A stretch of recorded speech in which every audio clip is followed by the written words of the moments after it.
thank you so much for coming in and coming on. It's really appreciated. And I suppose I like to start these podcasts by kind of going back to the beginning, if that's okay. Yeah. And kind of talking a little bit about how this kind of journey began for you. Yeah. So what? Should I go back to when I grew up, from when I was growing up, like?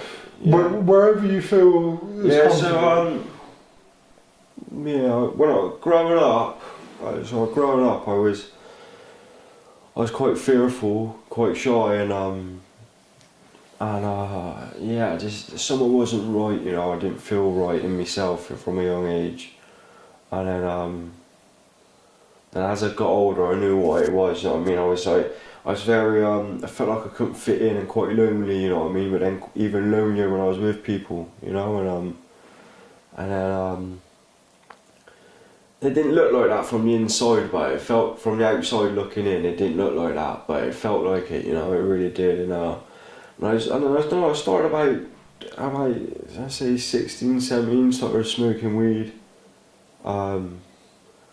Said what everyone was doing. I just jumped on the bandwagon, basically what everyone else was doing, and I started drinking, going downtown and out. I can remember going my first night out in town, and it's just the norm. Everyone where I grew up was doing that.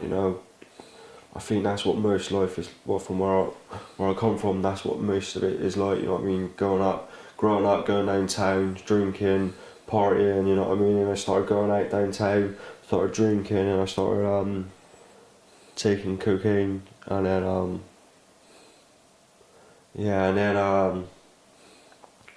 it did have a weird effect on me straight away. Do you know what I mean? As in, it did something for me at the start. I could talk more. I could talk for England. I could talk for England. Do you know what I mean? I could.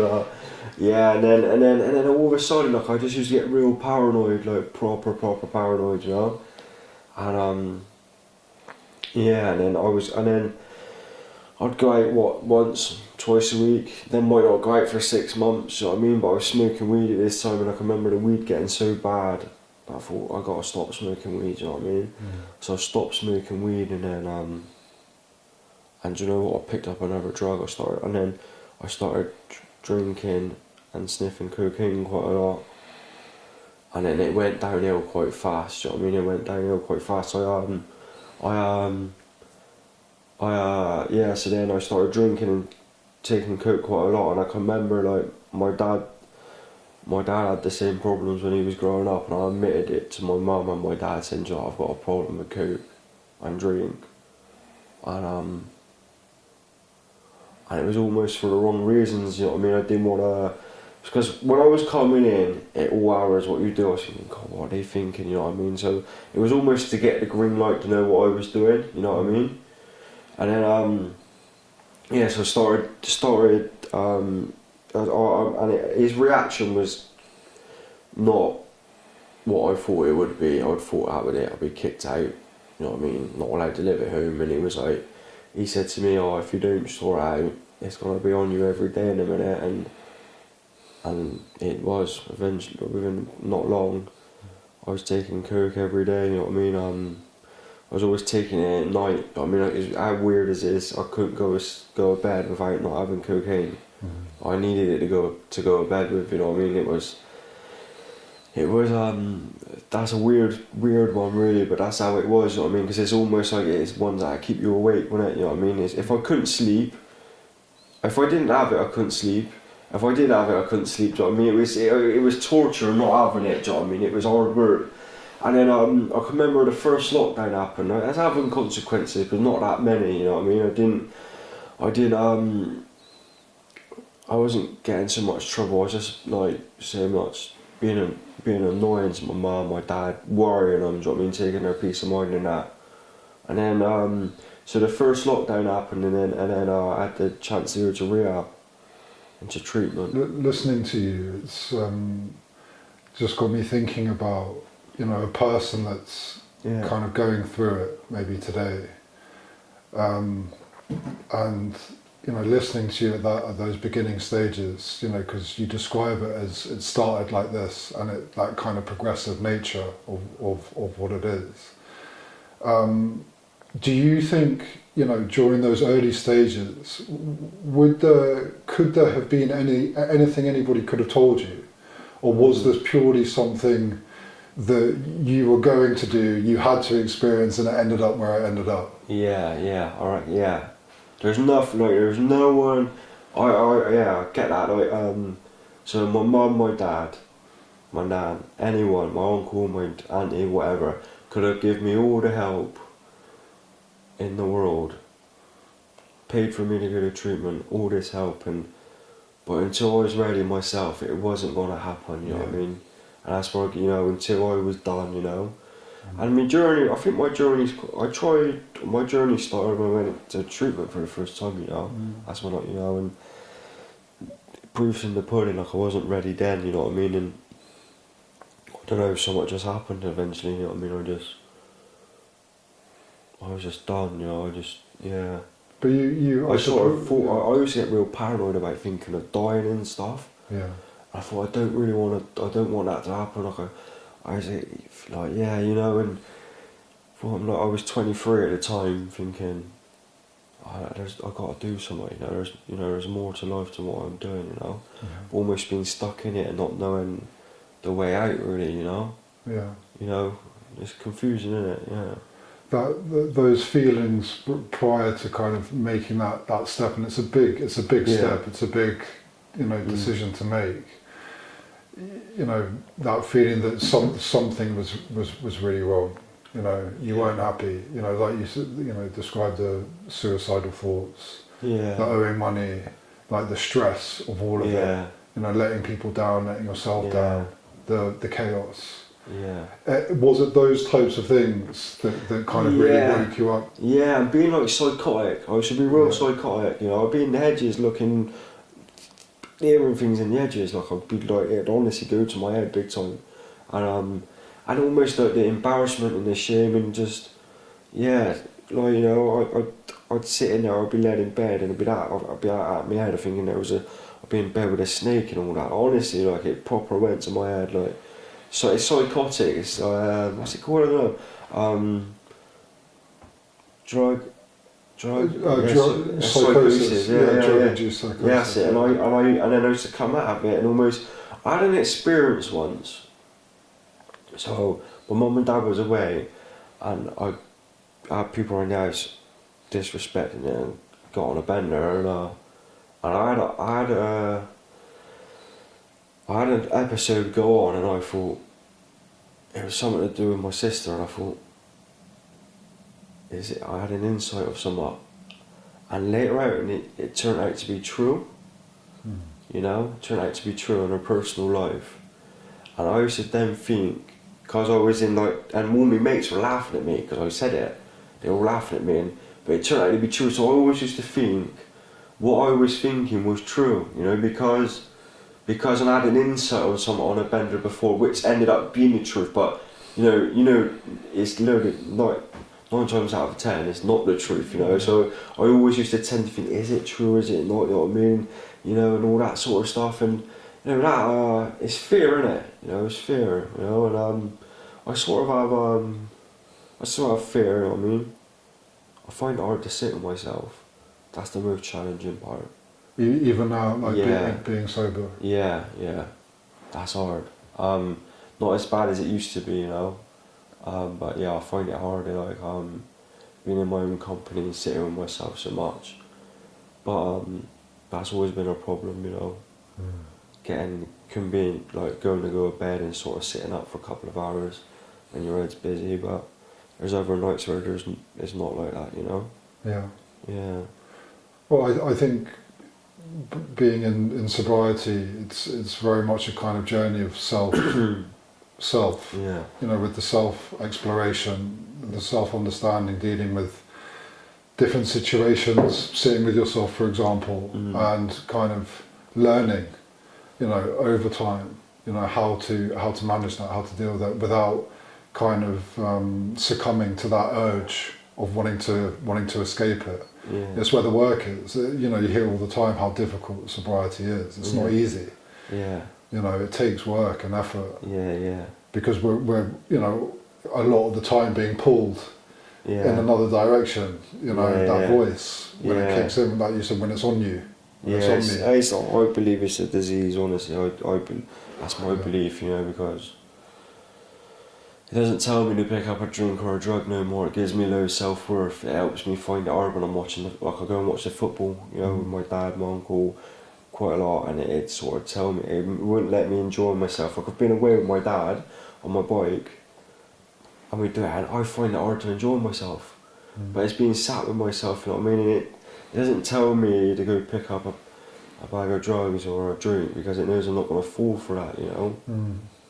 It gives me no self-worth. It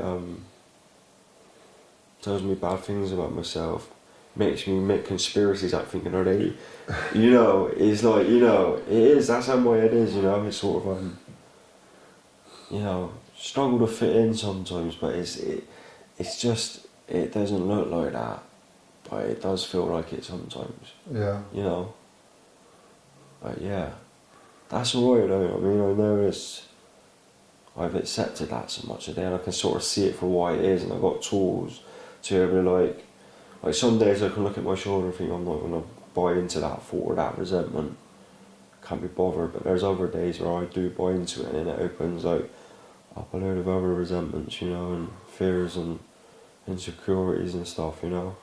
Yeah, but it's it depends where I'm at. If I've looked after myself, you know, if I have a late night, wake up early, the alcoholic head's on me, you know, the addict head, like I'm really tired, and then there's other days where I've looked after myself, I had an early night, gone to sleep, had a decent night's sleep, and then it doesn't affect me as much, you know what I mean? Yeah. The routine, for me anyway, is invaluable for me, the routine, but it can sometimes be a bit of an issue, because if I don't follow the routine, you know, with you know, quite extreme discipline, and I break, you know, if I, you know, don't wake up early, if I don't exercise, if I don't kind of eat the right thing, then I feel quite imbalanced. But if, like, and I totally understand what you're saying, but if I stick to the routine, I'm alright, you know, I feel kind of in control, like. I get that. Yeah, it's always important. It's important to have the routine in it. Oh man, discipline, innit? Recovery is discipline, innit? You know, so anything, if you want to be good at football, you got to practice it. You got to practice recovery, you know.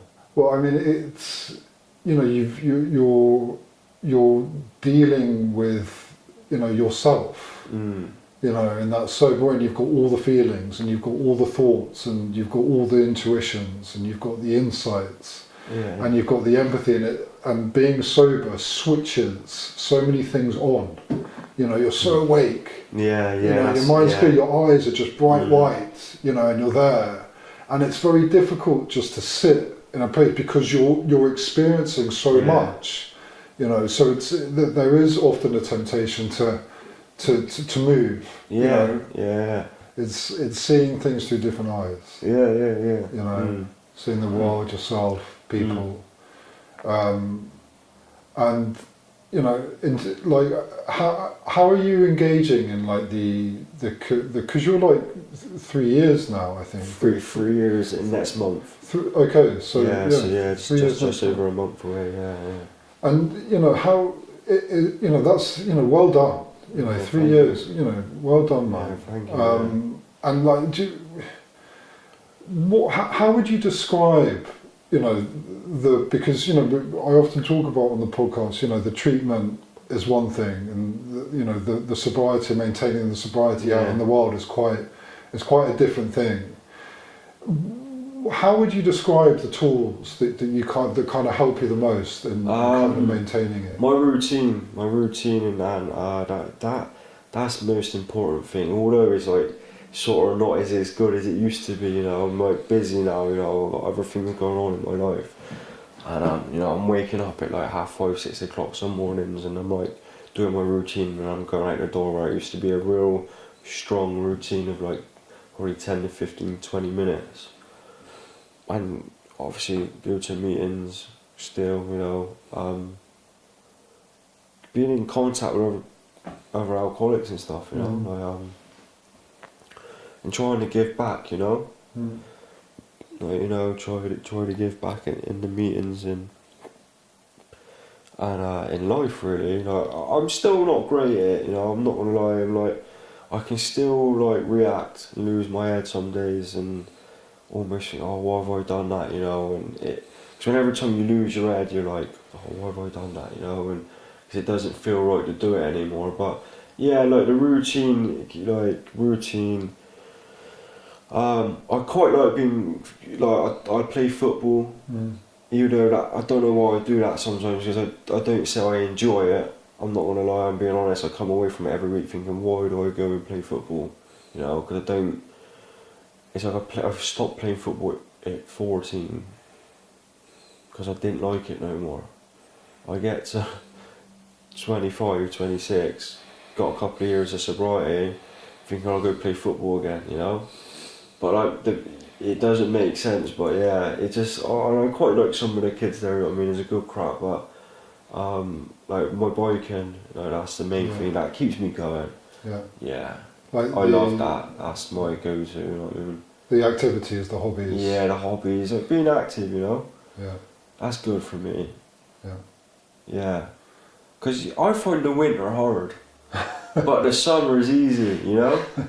The summer is easy, innit? You know, I find that anyway. I feel like when I'm in the winter, I'm gonna go for a Nando's on a Friday with my mate, and then sit in the flat and sit with myself, watch TV. Like, I'm not really one to watch a lot of TV. Do you know what I mean? Like, and then I do watch it, but I can't really get into stuff. You know what I mean? And then in the summer, when you're going out, going camping with racing and stuff, and being around people.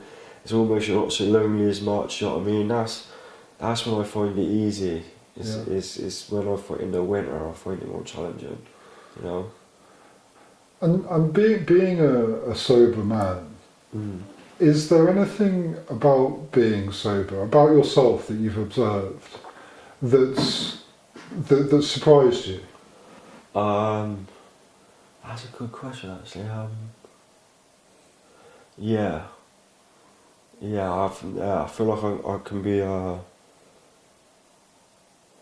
being self-centered and not knowing it and realising it, and so I feel like I'm really hard on myself, you know, like not to try and be so hard on myself, do you know what I mean? And like I sort of think through things of stuff in the past and like cringe at it, but that's gone, do you know what I mean? Like I sort of like I never live in the moment. I always like live in the future and the past, do you know what I mean? I tend myself drifting onto them places quite a lot. So yeah, not to be, I've noticed that I'm really hard on myself. I do feel like I give back, you know. Yeah, I try and give back, and yeah, I feel like I'm a better decent person today than I was before. Yeah. 1,000,000%, you know. And almost yeah, I could say that. Well, yeah, you know, I'm more trustworthy today, you know, and I don't really know what type, like, you know, what was the question? Sort of like, what surprised you? Yeah, about I don't really you? know, like, I do, yeah, like, it don't take a lot to upset me, you know, it, like, you know, I can almost think, you know, like, this is a great, example.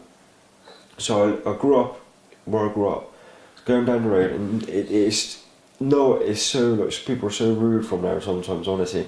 Going down the road, and you wave to the neighbour, yeah, you like driving, you wave, you know, and the neighbour doesn't wave back, frowning and all that, like, from what have I done to that neighbour? Why is he like that, or why is she like that, you know? You shouldn't care really, you know, but the neighbour's coming down the road and laughing, I don't think that I've made her happy, you know, or made them happy, but I feel like I've made them sad when they don't wave back. Do you know what I mean? Like, you know what I mean? It doesn't make sense, does it? Do you know what I mean? It's like, yeah. I don't know really where I'm going with that, but that's like one thing that would really, I'd buy into that thought, you know. I'd really buy into that. I grew up 20 minutes from there. I would like to say I'd never want to live there back again in my life. Yeah. I don't, it's like times pass. I don't when I drive up there. I don't even like being around there. I don't like it. You know what I mean? There's 4 pubs within the space of if half a mile might where I grew up, and it's yeah. Just when you go back to places where you think, oh, it was sort of cringe. It's horrible, you know. Well, you described, kind of being hard on yourself. Yeah. And sometimes, and I'm like that, and I know exactly what you mean about the comments and how you perceive it. Yeah. And it can be difficult, the self-affirmations, and I'm definitely more susceptible to kind of believing the negative. Yeah. If 100 people have said something really good to me, and one person said something bad, I'll ignore the 100 people and I'll just focus on that one person. Yeah. And that's how I naturally go. And it's so frustrating. Yeah. It's annoying because it really weighs on me. I kind of carry that around. Yeah. And it bothers me. And and that's the kind of I think in sobriety it's one of the things, or one of the aspects that it does try to teach is to that try and be gentle with yourself. Yeah. Try and open yourself up to the good things that you do. Helping other people, service, sharing, being humble and honest. Those wonderful teachings that you kind of get in the communities of sobriety. To try and make that a part of your life. Yeah. But it's difficult. Yeah. I get exactly the same feeling. Yeah. I get the same feeling. Like it's almost when you go to explain yourself, you always go into the negative instead of the positive. Yeah. It's because we're like drawn into that negativity. For me, maybe you said about 100 people and the one person that doesn't like you says the bad comment. I'm exactly the same. Yeah. I want to be liked by everyone, and it's almost a fear of why they've said that comment or why they've not looked at me in a certain way, or But yeah, it's like in my whole life I've been so negative, and I'm drawn into the negativity, and you get glimpses of positive, you get glimpses of happiness, you get glimpses of it being positive. And you start to recognise how bad the negative is, don't you? Because you don't know no different. Yeah. I grew up. I had the friends that I had. I knew no different. Yeah. You don't know no different because that's just where you was growing up to. And then you sort of see there's a lot more to it, isn't there? And because you get glimpses of peace, don't you, in recovery.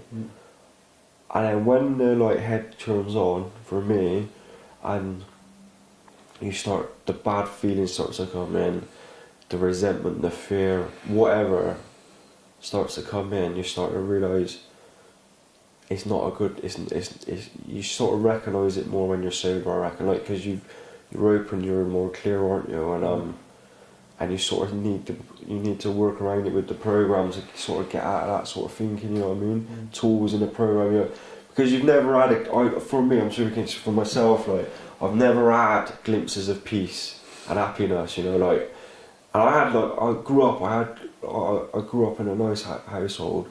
I mean, my dad, mum done everything for me, but I just didn't have inner peace, And so when you get glimpses of happiness, you sort of see it now, don't you? That it weighs on you heavy, the negativity, I reckon, More than what it used to, I reckon. Not more than what it used to. You recognise it more than what you used to, because you've had that peace, Yeah. I know what you mean. And also with the happiness, I'm the same. I often describe happiness as a hot potato. Yeah. I can't quite hold it. I'm always jumping because I don't know what to do with it because it feels so unfamiliar. If I'm happy, it feels weird. I'm almost kind of I need to go and look for the chaos. Yeah. The happiness, the contentment, the peace feels very foreign to me. Yeah. And I think a big part of me is looking to kind of, in a sense, kind of destroy it because it feels so unfamiliar. I don't, almost in a kind of, you know, in a way, I almost don't feel worthy of it. You know, like I don't deserve that. You know, I deserve the pain. You know, I deserve the kind of purgatory, the solitude, the isolation. That feels a lot more comfortable to me because it's so well known, it's so familiar. Yeah, I get that. I get that. Yeah, it's like, it's almost like I can't say I'm like jumping from the rooftop happy all the time. You know, like it's not like that. It's like I get like periods. Like I'm alright. Yeah, I'm doing alright, and then I'll go right into a drop where I'm really finding life difficult, and it's literally all in my own head. Life's alright. I mean, I got a flat. I go to work. You know, whatever. Yeah, it's okay. Life, but it's my head, and then I sort of come out of it, and then I'm alright again. You know, it's like, you know, they call it growing stages, don't they? You know, but it's weird. You know, like I reckon that's not just for addicts though and alcoholics. You know, I feel like a lot of people get that. You know, it's just how they handle it. You know. Yeah. You know, I believe like the wellest person. Someone said to me once, the wellest person you know is someone you know the least. You know, because everyone's sort of got their own problems and that, aren't they? You know, everyone's just trying to get by. You know, everyone's trying their best. You know, I feel like my best sometimes piss people off because I didn't know no different. I was just trying. You know. Yeah. You know. You know, and then yeah, you know, our best is annoying sometimes. But we didn't know no different, did we? You know. Yeah, I don't know if that makes sense or not. You know. No, it makes perfect sense, and I, you know, I really love the way that you're describing it. You know, when those moments come as well, they kind of just come out of the blue. Yeah. You know, you can't, and when they hit hard. You know, I have them too. You know, they're like episodes or bouts, and sometimes it just takes me out for a week. Yeah. You know, and it's like one thing happens, and it just mushrooms. It triggers all these other things. And then it's overwhelming. And I think, when I think about it now, speaking to you now, it makes sense that I'd want to go and have a drink or pick up in those situations. It makes sense to me because it's so overwhelming. Like it's so heavy, it's so difficult to manage. And when I say a week, it's like it's like 7 days of just kind of being in like a desperate situation. Yeah, I can be in it for a day, I can be in it for 7 days, I can be in it for a couple of weeks, man, you know. But it's like it opens up a can of worms, doesn't it? You open up a can of beans or whatever, and then you've thought about one thing, and then it's this, and then it's that, and then it's like, and you're like, where's all that come from? It's like, I get sick and tired of feeling the way I feel. So it's almost I cannot be bothered to go into it no more. I'm sick and tired of feeling low, feeling sad, depressed, whatever. And I just think it's like you're sick and tired of using drinking drugs. You've got to change, haven't you? You know, it happens. You know, it happens, and it's almost like having bipolar in a way, isn't it? You know, it's like I don't want to label it as that, but it's like you go into it and like, where's that thought come from? And then before you know it, I'm thinking I don't like him, her, him, the neighbour does my head in, and then I've just made all these like, you know, it is, and I'm glad that you like when you say that. I'm glad that almost it's not a good thing, but you have the same sort of feelings, you know. Yeah. Because you can relate, can't you? You know, and we can relate to each other, and that's what gets us by, innit, you know. It's easy to make an enemy out of the world. Yeah. You know, just everything and anything. Yeah. And what it does is that it isolates us. Yeah. You know, and we're alone with it. Yeah. You know, and it's difficult to kind of process and understand. If I was sat in this room on my own, on a bad day, I could fall out with myself, you know, I could have an argument in a room, in an empty room, you know. It was like that from a young kid though. And my granddad passed away years ago, and he said to me, Dad, he said his anger's going to get him into trouble one day, you know. And it was just fear. Yeah. You know, just fear, that's all it was. Because I could sort of like upset me mum with a click of a finger, or my dad, whatever, the neighbour, whatever, my sister, friends, you know. Yeah. Have you found that in being sober, being in sobriety, that if we want to call them episodes, for a better way, have you found that these episodes have got less intense and less frequent? Because like I know that in addiction, these episodes were they were suicidal. In sobriety, they're still there, but they kind of they dampen down a little bit. Have you found? It has happened like a lot less, and it was like that all the time.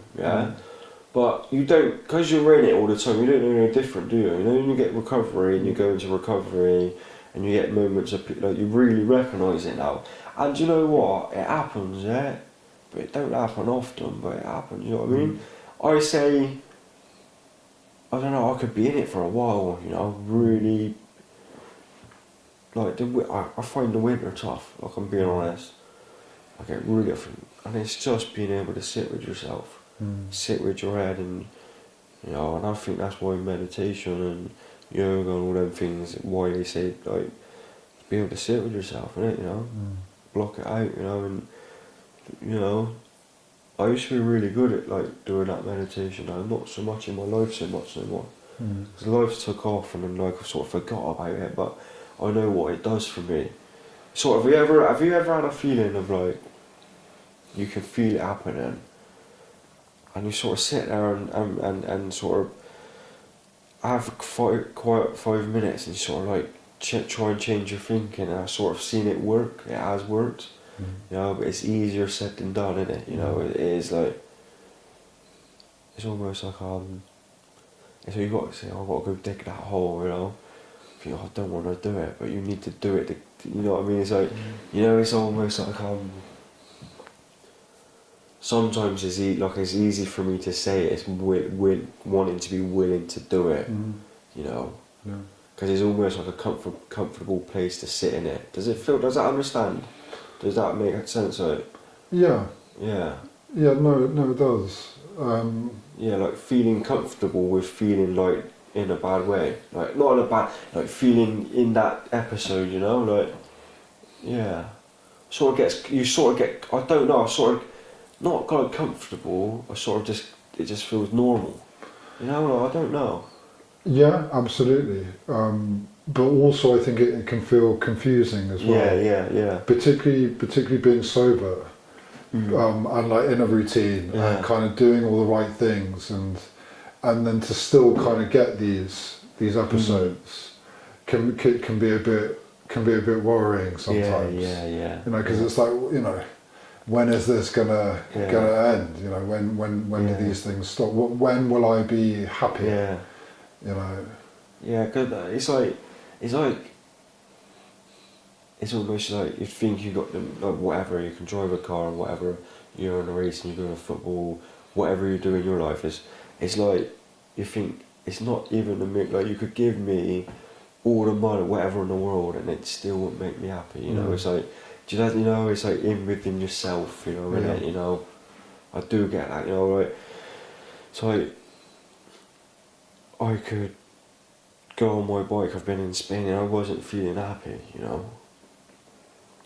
and then it changed and I started to feel happy. So by going on my bike didn't fix me of my happiness, It's sort of, when I was riding my bike, I was just thinking about how happy I was. Not even thinking about riding the bike really, but I'm riding around thinking, just listening to my head, not even, like just riding around like I'm on a Sunday drive, and but then you sort of come out the episode and then you enjoy it, don't you? Yeah.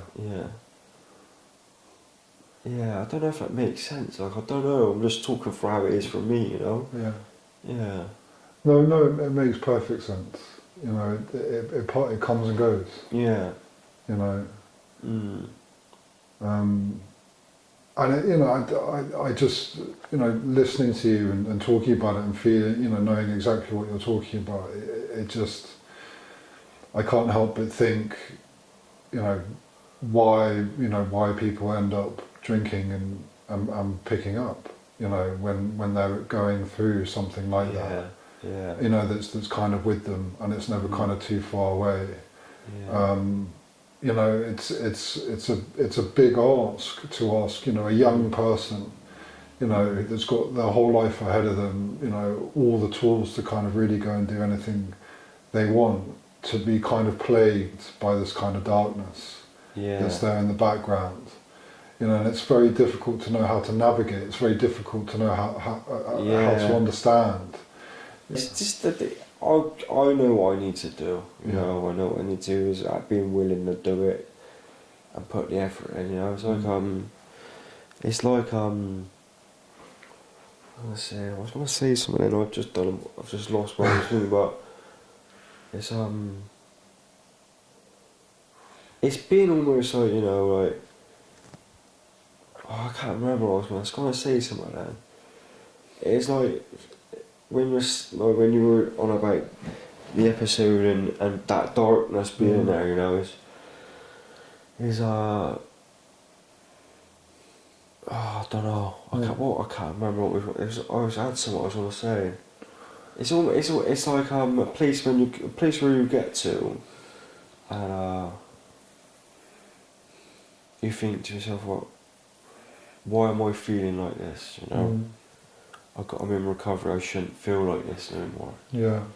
That's how almost I get. You know. Yeah. I'm like, I'm coming to 3 years sober. Why do I still feel like this sometimes? You know, it just happens. You know, it's like, yeah. One of the main things that I need to do in recovery is to look after myself, you know. Like, I'm never, I don't think I'm ever in bed, go to sleep before 12. You know, I'm always up. And I wake up early some days when I'm not got nothing to do. Like, it's like, you got to get a crane to get me out of bed. You know, it's like, you know, it's all down to looking after yourself, I reckon, like physically and mentally, you know.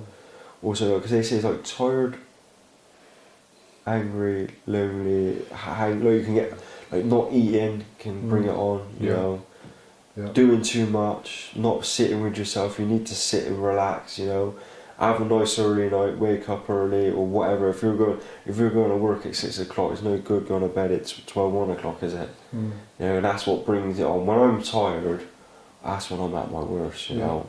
That is really when I'm at my worst. I can upset people, especially people close to me, you know. Well, and also I think taking a minute sometimes to reflect on, you know, the wonderful things you're doing. Yeah. And sometimes that can pass you by. I did a podcast the other day, and we were kind of touching on this. And it's sometimes difficult to see how well you're doing, because you just see yourself every day. Yeah. You don't really see. But if you haven't seen someone for a long time, and you've kind of been, you know, sober and you've been working on yourself, if they see you, they'll see a totally different person, and they'll tell you. Yeah. But it's sometimes it's difficult to kind of see that day in, day out. Yeah. But I do think, you know, like going back to what you were saying about doing the things, looking after yourself and the routine and being healthy, but also, you know, that kind of kindness and that gentleness to yourself. Allow that in, you know, and allow it to mean something. You know, even if it's something small. Like today, you know, you hear this a lot, but it's like, today I'm another day sober. You know, it's like another day, but to be proud of that. Yeah. You know, those small little victories. Yeah. Just to help boost us. Yeah, it's like living in the day, isn't it? You know, it's like, you only have got today. You know, it's the truth, isn't it? You know, when being kind to yourself is a big thing. You know, not being hard on you, and also being kind to others, isn't it? You know, trying to help someone else. You know, and you know. I could say whatever, ring you and say, you know, and check in how you are, and not being so focused on myself can get you out of it, you know. So, you know, that's why when I said about football earlier on, is like, at football I become someone that I'm not. You know, I could become uptight, angry, and so I can be a bit of a knobhead, do you know what I mean? But yeah.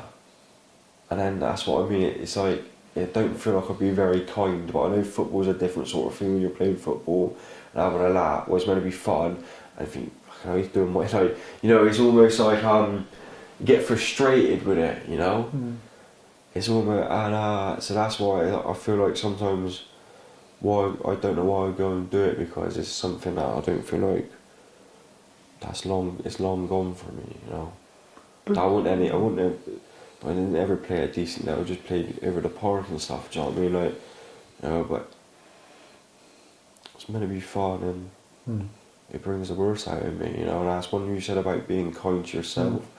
That's what it does. It don't let me be kind to others, because I get frustrated, you know.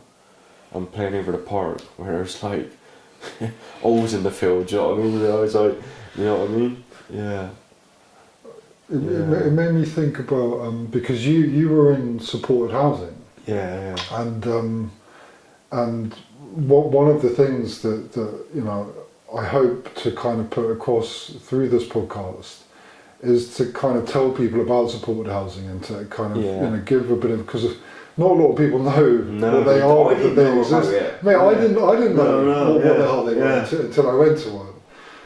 But like listening to you about the football, but because you were in a supported house, and in that regard, you're kind of part of a community. Yeah. Could you talk a little bit about that, and how that dynamic kind of helped you with this kind of bigger thing that we're talking about? Yeah. Do you know what the talking about the foot, like how the dynamic of how it helped me living in there for life and stuff. Yeah. Do you know what?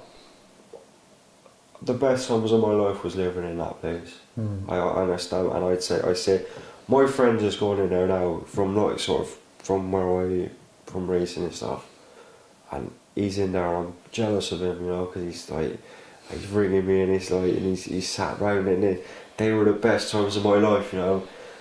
It's like a sense of freedom, you know, for me moving in there. I know it's because you got rules, you got regulations, you know what I mean. You got a curfew, you know. You're not allowed a relationship and all these sort of things. You're not all that. But it was a sense of freedom because I didn't no longer live at home under them rules, and I had my great. I've had like moments of like sitting there with people that, do you know what, they're no longer they're back drinking, doing them things again. I've sat there and I've had moments of like real like somewhat come through with moments of peace. Wow, this is, you know what I mean, like, and just having good fun, you know what I mean, making new friends and you know, almost being like it's 2 o'clock in the morning, I'm feeling a bit the way I'm feeling, you know, and someone else in the house is feeling the same, you know what I mean, and it's just taught me how to, like, I've lived with some people that were challenging.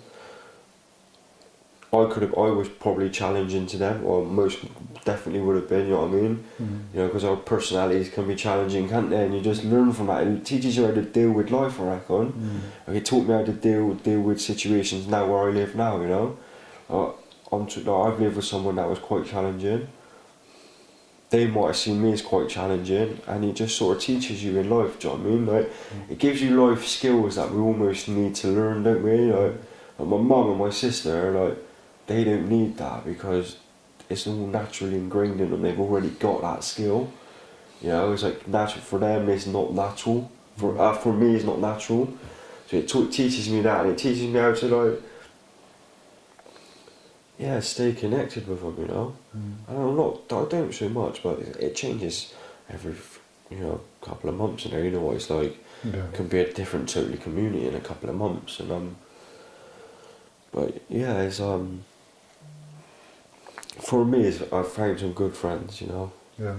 That's the main thing, right? Some real good friends, and I'm just being sat like around it, watching TV, and that's the moments I've got of happiness, you know. Yeah. It's not riding my bike, playing football, or whatever, buying a pair of trainers, whatever. It's being sat around the night with them, having a bit of food, you know. That's what I took. That's what I really hold on to. So I took a load of photos and videos, and you know, on my phone. And I look through it some nights and think, wow, that, you know. Yeah. Like someone said to me, George, there'll be a day where you'll come to miss it, and I do. Yeah, I do. You know, like if you've got a drug habit, a terrifying drug habit, and you got alcoholism, I would say go in there, because it was the best thing I've ever done. But other people's opinions are different, aren't they? You know. But that's my opinion. Yeah. Try and get into a supported house. Yeah. Like that is the best thing I've ever done. Yeah. And that's yeah, for myself. You know, definitely. Yeah. And yeah. Sorry. What? Yeah. Go on. Carry on. So. Well, no. I was just going to say because when you were talking about like it was some of the best times, it just made me smile. But everybody's kind of on the same level. Yeah. As well. Yeah. Like no one's really got anything. Yeah. You know, and everyone's kind of everyone's living by the same rules. Yeah. You know, so there's quite a, I don't know, it's like a weird kind of community that there isn't really much competition. Really. No. Everyone's just kind of there for the same reasons, trying to just get through. Yeah, I get that. You know, like in the same way. It can become quite a competition whether I like how good your recovery is sometimes. It's like a healthy thing, you know. What I've noticed in recovery is like you could have a Ferrari and all the money in the world, or you could be on the street. You're no different. You're the same, you know. And that's how it should be, shouldn't it? You know. You know, you could come in, have a really wealthy family. You could come in with nothing, but you're the same. You've got the same problem, you know. Yeah. You know, and that's what for me, I lived in a world like where people try and impress people by money. You know, and how shallow is that, you know? When I try and impress someone by like having something nice or having a nice car or a nice item of clothing, you know, that's not like, I used to be like that, you know, but you impress me now by like saying hello, how are you, you know what I mean, and having a 5-minute conversation, you know, like, doesn't mean nothing to me, you know, all them sort of materialistic things, you know, because that's the way the world is, you know, it's like everyone tries to impress everyone, like outdoing each other on, oh, buy that or do the cars, money, whatever it is. That's from where I grew up. That's what it's like. I feel like it's what, and that's why I don't have no social media, because all I see is the same picture in a different location with a different outfit on or whatever in on a holiday. Oh, and then on a holiday here next week it's the same stuff all the time, you know. And I'd rather be like not in the clique than I'd rather not be in the clique and think right, people know what I'm doing. I'd rather be a mystery, you know what I mean? Thinking, what's he going and doing now? I'd rather just be forgot about, you know what I mean? Just leave me to it, you know. Does that make sense? I'd rather be left alone, because it's almost like that's why it's like the rat race, you know what I mean? People are it's more interested in putting a video out where they are than actually living in the moment, aren't they? Do you know what I mean? That's how it is. I really buy into that stuff. I'd get on the internet, on Instagram and Facebook and stuff, and I'd look at it and I'd think, I gotta get off of this. This is making me angry. It makes me angry. Like, why am I seeing him or her doing? Trying to impress people I don't like. You know, why am I trying to do that? You know, like, and I feel like a load of people are out there doing the same and they just don't see it. You know. I think it's seeking that validation. Yeah, self-seeking. You know, definitely. it's the likes. Yeah. And the shares are the kind of affirmation. You know, and that, I think it's ego, isn't it? In its essence, that's what it's about. Yeah. You know, ego. It's like to give me a boost. It's like that. It's like people get validation off like the likes and whatever, and it makes sort of sense of making you feel like you're more liked. You know, it makes you feel like, oh, I've got 10 likes on this. This is the truth. I've seen someone post a picture on Instagram, and this is what on the night. It was like 10 o'clock. Gone for it. About half hour later, the picture's gone. But then the next day, be posted the same picture at a different time, and it being kept up there. If that's not a validation of seeking for themselves from the likes and the comments, because people are more on their phone at 6, 7, 8 o'clock than they are at 10:30, 11 o'clock at night, then what is? That was my answer. I thought this social media, to a certain extent, is good for business, publishing your podcast, and for business, like setting up a business, it's good. But for the stuff of leisure and stuff, I don't know if it's any good, man, you know what I mean? Yeah, it's like a double-edged sword. Yeah, You know. it'd be brilliant for you, like, because you Get the message out. get the message Yeah. out, you know. Yeah, yeah. But when you're self-seeking, put a picture up at 10:30 at night, and I've clocked it. I know the person. I know, like, I've clocked it, and I've seen so many people do them things. I've seen so many people do them things, and I don't know, man. I gotta get off of this. I don't want to be like that no more. Well, No. but bringing it back to the supported house, I think that's an aspect of that as well. Yeah. Because, you know, like you said, I loved what you said about the Ferrari and the person on the street. You know, Yeah. if you're in recovery, there's and I think in supported housing, a lot of that is because you're not really allowed any money. Yeah. And, you know, in some places, in some supported houses, you you just have to focus on your recovery, and they do that on purpose. Yeah. To kind of take away as many distractions as they can, so that you are just focused. So everybody's kind of in this place.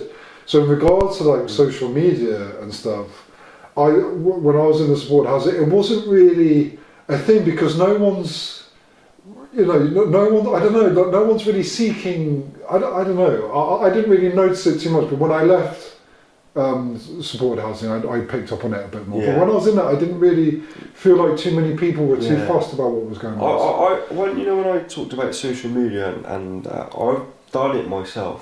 You know, that's how I can remember getting to a year sober and putting it on there, and because I was proud of myself. And I got to a year, I was like, I'm real proud of myself, but it was a false validation. You know what I mean? It's like, so that's how I've been there myself. I've done it myself. You know, I'm not saying that I've seen other people do it. And it brings that sort of me that I don't like.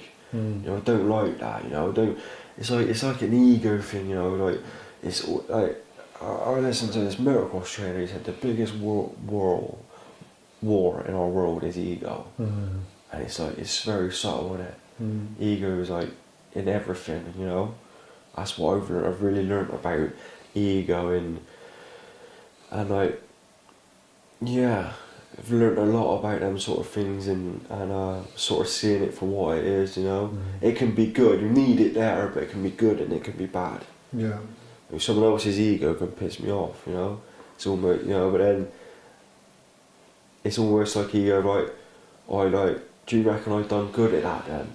And then you say, yeah, I have done good at that. That's ego as well, you know, questioning if I've done alright, you know, like, you know what I mean? Is this, you know, like, does that make sense to you? Like, you know, like, it's like you said, oh, did you see my goal? Was it any good? Yeah. I said, yeah, it was a good goal. You're trying to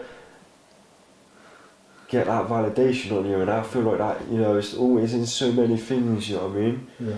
And I feel like that's the problem, you know. We're all human. Like, I really bought into like this COVID-19, how the world is. I really bought into it. I feel like we're like human beings that I see another human being struggle instead of help them out. When in recovery, it's not like that. I don't, you know, in recovery we're here to help each other, and I feel like in life outside of recovery, it can be like that. Yeah. It can be like that. I've experienced that, you know. Well, I think the communities of recovery or the rooms of recovery when you go in them, in some respects it's like a reprieve from the world. It's like an hour, you know, 90 minutes, where everybody's just on the same level, you know, and they're there for the same reasons, and I think that's one of the aspects of it that can be really lovely. It's almost meditative. Yeah. You know, sometimes I've gone into recovery meetings and I'm hearing like awful things, but I'm actually like really, but it's like a weight off. It's like, you know when you said about meditative, I get that. You know, you can sort of drift off in the beginning. Have you noticed you drift off and you sort of think about that?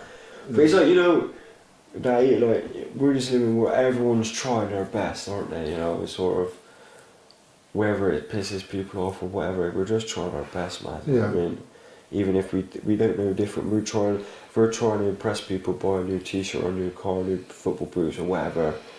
We're just trying our best. You know what I mean? We're trying to make ourselves feel better. Yeah. You know, and then in recovery so much, you can sort of got a different way of doing it. You know. Yeah. The spiritual side of things, you know. Yeah. You know. well, there's a common cause. You know, there's a commonality. You know, amongst all the people in the room, and you know, each person, you know, is there because they're struggling. You know, or they're trying to combat addiction, and everybody's there for basically the same reason fundamentally. How they got there, maybe the stories are a little bit different, but in essence, you know, we're talking about pain. Yeah. You know, we're talking about struggle. We're talking about you know, people trying to find a refuge in the world that kind of helps them kind of be a better person and you know, maintain some semblance of well-being. You know, and self-understanding and exploration, and I think that's the power of it. I think it just makes me think, because sometimes before, when I used to think about, you know, addiction and recovery, I just always used to assimilate it to just drugs and alcohol. You know, it's people that take too many drugs, it's people that drink too much alcohol, and that's what it's all about. And they kind of, you know, but when you get into it, it teaches you a lot of things, like just virtues to carry in life. Yes, primarily maybe to stop it's about drinking. But once you kind of get past that, it's really trying to teach you, you know, really good tools and virtues in life for you to use and help. Yeah, it's life skills, isn't it? It's teaching life skills. Yeah, I get that. Yeah, I do. I understand where you're coming from, you know. And we're all in there trying to get well, stop this drug habit that is a killer illness, isn't it? You know, and then it teaches you life. It teaches you skills in life, how to be able to deal with someone who's upset you, to be able to deal with resentments, to deal with real life. You go into work one day and a bloke ignores you, and it teaches you how he's pissed you off or whatever. It teaches you, you know. That's the beauty about it, you know. I feel like that if everyone went there, the world would be a lot more at peace, you know. I've often thought that if there was, but there are. I suppose that, you know, there's people get their recovery in so many different places these days. Yeah, you don't have to go where we go to get it, you know. Yeah, you really don't. For me, that's my experience. That's the only way I've been able to do it. But it's not necessarily the way you have to go. Yeah, you know. There's so many clubs now. Like there's clubs just every day of the week for every type of thing. You know, as disconnected as things. Like people can feel. do ayahuasca and stuff. They've never took drugs again. You know. You know, and that's true. You know, I've seen stuff like that. You know, I've met people that's actually done that, and they no longer they had a chronic drug addiction. They don't take it, and they've done ayahuasca. They don't live the way that we do life, you know. But almost like I wouldn't want it no different now, you know. I would want how I do it now is how I want it in my life, and hopefully I can do it for as long as I can, you know. I enjoy it. Is because you mentioned the bikes, and you mentioned. It kind of made me laugh inside when you said you stopped playing football at 14 and then for some reason, unknown to you, picked it up again at 24. But is there anything that you've started or picked up that's new to you? Yeah. Do you know what? I haven't. I've just sort of gone to what I know, and I would like to. I would like to find something else, like. I don't know. It might be somewhat. I always sort of look at something to be sport related. You know what I mean? Don't necessarily need to be that, but I remember I tried playing golf a bit and stuff, and I just ain't got the patience. Like I'm like a petrol head. I got me running around doing this. Like, you know what I mean? It's almost. I thought, should I try fishing? I didn't try it. I thought, I ain't got to be able to sit there and just. You know what I mean? It's like it's being sat with yourself, you know. But I always almost. I don't find it in It could be by going to college and learning something else, you know. But I always sort of go to sport related because sport is in my life, you know. It's ingrained in our family, you know. All of us do. My dad, my uncle, and my uncle still plays football. And he's like nearly 60. Do you know what I mean? You know what I mean? So you know, it's almost from a young age. It was almost sort of follow what they done, you know. I think there's sometimes some wisdom in choosing the thing that feels the most uncomfortable. That would be the most difficult. Yeah. You know, like if I were to suggest, have you ever considered going like salsa dancing or tango dancing? Yeah. Or whatever it is. Do you know what I mean? Like like, do you know what? Just something fun, like do you know what I look at? I look on. I'm talking about social media. I use TikTok. I look at TikTok. Yeah. I've just been slagging it right off for the last God knows how long, but I watch people cutting hair. Okay. I've always had a thought about getting into like maybe doing that. Okay. But I quite like looking at like people playing the guitar and stuff. Maybe having into. What would that be like? I mean, because I sort of imagine being able to play a song, you know, like it'd be good, wouldn't it? But I really do watch a lot of people haircuts and stuff. I watch that a lot, you know. Maybe it's like I did have a think about I'm going to do a barbering course. Then my sort of I'm not going to bother because it's discipline. You got to put the effort in. You got to start from the beginning. You ain't going to know how to cut hair, but it was almost the fear of it come in, and I just shied away from it, you know. Yeah. But yeah, that's like what's the word? I can relaxing me. When you go to the barber, I'm watching him cut the hair before. I'm always sometimes feel like I got to wait an hour, and then I sort of just drifted off watching it. You know, just little things like that. But yeah, but also what it does for me, like I was imagine if I was to become a barber and then having to cut a stranger's hair, how would I feel about it? You know, like all that sort of stuff comes in. You know, like I think too deep into it. You know, I think of the worst instead of the positive. You know. Well, I think listening to you, I think that you're kind of like talking yourself out of it a little bit. Yeah. But you know, I think there's probably something in it. The fact that you kind of maybe subconsciously are attracted to this thing. Yeah. You know, you're watching videos on it. You know, there's so many videos you can watch, but you're picking this one for some reason if you find it calming, relaxing. But in regards to cutting hair, you know, just you know, cut your hair, cut your friend's hair. You know, if you've got a girlfriend, maybe your girlfriend, you can't, like it doesn't have to be a huge. Just see how it feels. Imagine if your girlfriend let you cut her hair. Like she'd have to be a brave girl. Like it was the first one. Yeah. Do you know what I caught? There was a kid we lived with, lovely kid, Irish kid. He was good stuff, man. And he let me cut his hair. He let me do it, but I didn't know if I'd done any good. But he liked it, you know what I mean? Yeah. But yeah, so I just want to go back to sort of, you know, it's like you can find things that you have interest in something that you might not even like. Think I wouldn't be interested in that. I quite like, you know, when you're doing the podcast and stuff. I thought that's it. That you got a real good feeling there, you know. So always like I see people like in America and people that go around and they go around camping, and they just do videos, and vlogging on YouTube, and they earn money out of it. That's a nice life. They're having fun. They're doing what they want. They're basically prattling about and living a life from it. You know what I mean? They got a following from it, and just, you know, that's like, for me, like, looks fun, you know. I think I saw a saying on the picture the other day. I can't remember if I'm saying it word for word, but it was something like, "Don't be afraid to try something you're going to suck at." Yeah. You know?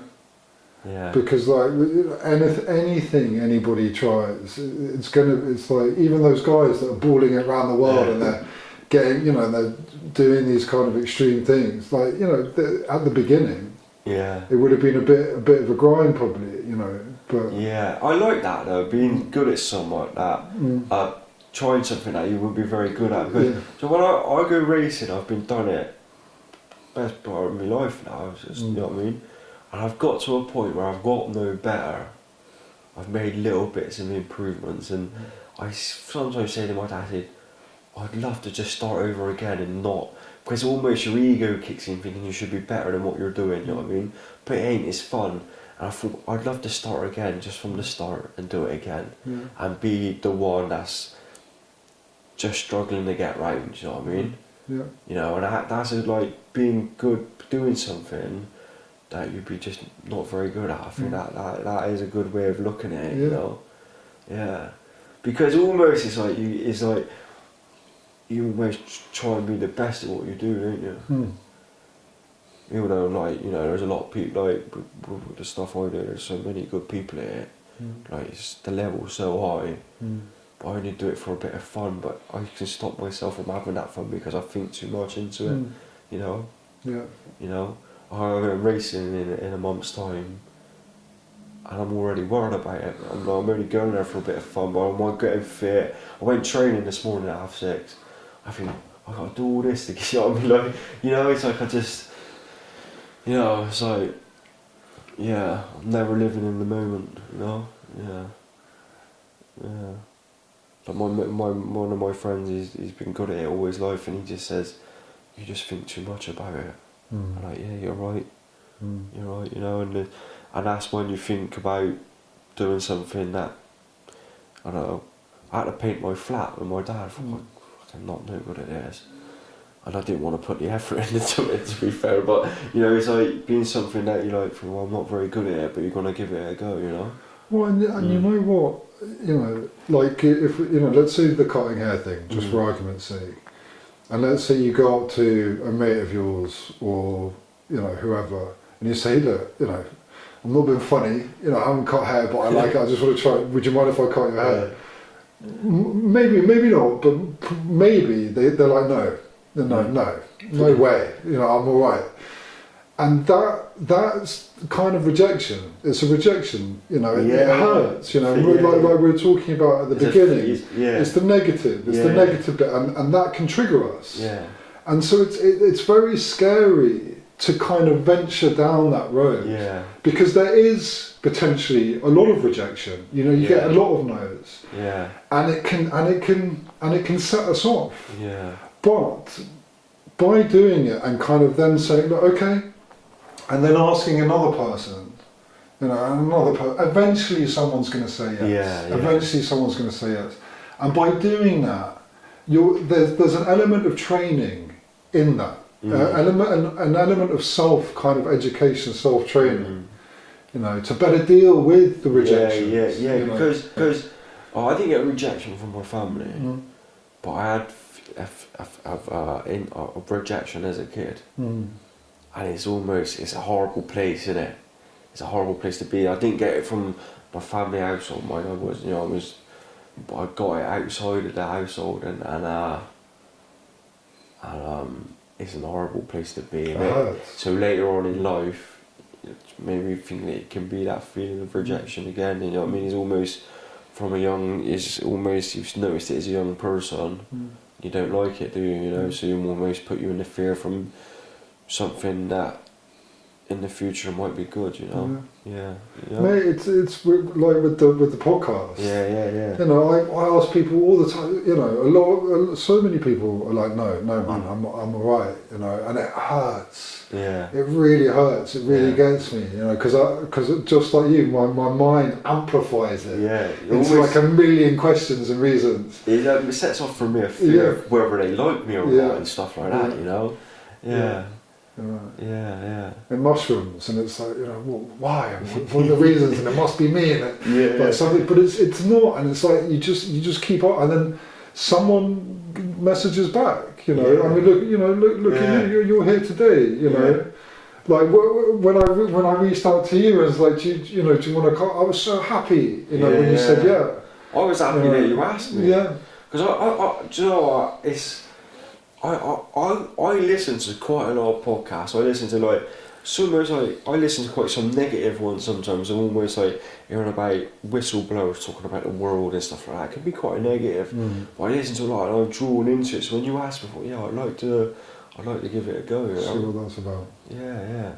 And it's a good thing, you know, when it looks like it's taken off from what you taught, you know, and that. You might have just found your feet with your thing, you know. Yeah, and who knows? You can go on and on and on, can't you? We'll see. Yeah. I mean, do you think, you know, in the early stages, you know, of your journey of sobriety, do you think if you had if you had heard a conversation like this, do you think there would have been something you would take from it? Yeah, do you know what? I have a lot of ideas. Mm. I thought, yeah, I'd like to do that, but I don't do it. Mm. No, I'm glad you've sort of gone down the road of doing it. You know, because I thought I can remember living in the accent. I want to do vlogs. Mm. I want to do vlogs of where we're going and how it is, because on a day it is quite, you know, I think, oh, you could get a few hits with that, but it's the whether you're going to hit it off, aren't you, you know? Yeah. But it's almost, what does it matter about hitting it off anyway? As long as it makes you happy, it doesn't matter if you don't become a success here. Almost it's like, yeah, everything's got to become a success. You know, it doesn't necessarily matter, does it, really? Well, in certain places in life, but with, if you want to become, like, it's almost everything you've got to make it a earning or a living out of it, or it become good, you know? You know, that's how it's ingrained, I feel like.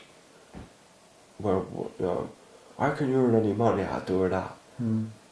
Why, you know, why is everything about earning money? You know, yeah. Well, yeah. Well, I think, you know, if it's a hobby, isn't it?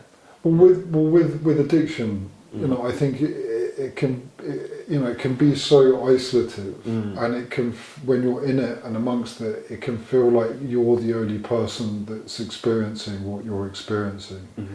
And that no one really understands what you're going through, and you've got your justifications and your reasons and, you know, your experiences, and it's very much kind of, there's no one that could possibly understand. And I think, you know, addiction and recovery, I think culturally is slowly, very slowly starting to become something that is okay to talk about quite openly. Yeah. And it's not kind of judged, it's kind of respected, and people who are in sobriety kind of wear it with pride, I think now. It's like, yeah, I don't drink, I you know, I'm an addict. And there's I think the shame is becoming kind of less, you know, it's becoming less demonized. But I think to somebody that's stuck in it, to let them know that, you know, they're not on their own, and even these feelings that we've been talking about, you know, like the self-sabotage, you know, the kind of, almost the kind of, the susceptibility to depressive thought and thinking, and those kind of, those crashes that can take us out the game, or kind of persuade us not to go and do something. You know, sometimes it feels like you're the only one that feels that way or experiences that, and you're not. No, you're not. There's other people like when you say you feel the same, you get them episodes. I get, you get, you know, over thousands of people, millions of people get, you know. It's almost like, you know, sobriety is not so much anonymous anymore, is it? I don't know, I didn't live in sobriety 15, 20 years ago, but it's almost quite open now. You see it a lot on the internet, social media, people talking about mental health, and it's out there more, isn't it, you know? And I feel like there's always been it probably have always been a problem, but it's just more recognised now, you know? Yeah. I like to ask this question towards the end of each podcast, and it's just, you know, to anybody out there that's going through, you know, what we went through, you know, at those early stages. You know, if there's a family member or a loved one, you know, or someone cares about, and they're not quite sure what to do, what advice would you give to that person? If you're not sure what to do and you're sat to get him to be open and seek help, I reckon. To definitely seek help and to explain how you feel, because it's almost what I experience is I used to hold it in and not explain it, but saying it is the best thing that you can give yourself, the best gift, you know, because I feel like in the community that we live in, you know, we want to help out, you know what I mean?